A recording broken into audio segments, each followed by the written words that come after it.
deze begraafplaats. Of misschien moet ik zeggen, wat een indrukwekkende afscheidstocht. Want hier op de begraafplaats in Oranjestad leggen we het lichaam van Henny Eeman te rusten. Dat doen we door hem te begraven. Begraven doen we in de hoop, in het geloof, dat we het vergankelijke lichaam zaaien in de aarde, om het op de jongste dag, op de dag van de terugkomst van Jezus Christus, weer op te doen staan. In een onvergankelijk lichaam. Het is ook de plaats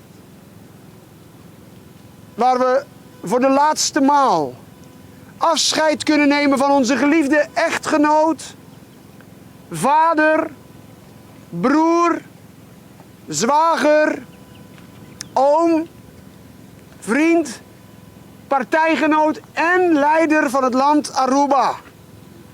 En we doen dat in diepe dankbaarheid, met groots respect en met eerbied voor wat hij voor ons allen gedaan, betekend en bereikt heeft. Dit is het moment waarop we los moeten laten en over mogen geven in de handen van de eeuwige, de almachtige, de vader van de schepping.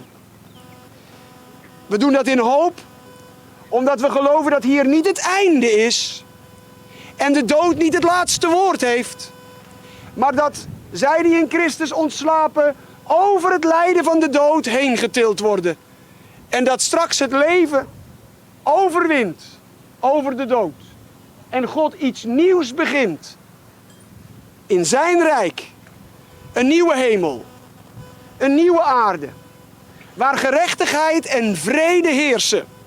En ik lees u uit Openbaringen hoofdstuk 21 vanaf vers 1. En ik zag een nieuwe hemel en een nieuwe aarde. Want de eerste hemel en de eerste aarde waren voorbij gegaan en de zee was niet meer. En ik, Johannes, zag de heilige stad, het nieuwe Jeruzalem, neerdalen vanuit de hemel van God, gereed gemaakt als een bruid die voor haar man sierlijk gemaakt is. En ik hoorde een luide stem van de troon zeggen, zie, de tent van God is bij de mensen en hij zal bij hen wonen. En zij zullen zijn volk zijn. En God zelf zal bij hen zijn en hun God zijn. En God zal alle tranen van hun ogen afwissen. En de dood zal niet meer zijn.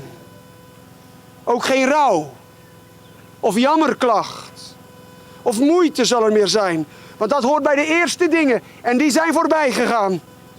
En hij die op de troon gezeten is, zei, zie, ik maak alle dingen nieuw.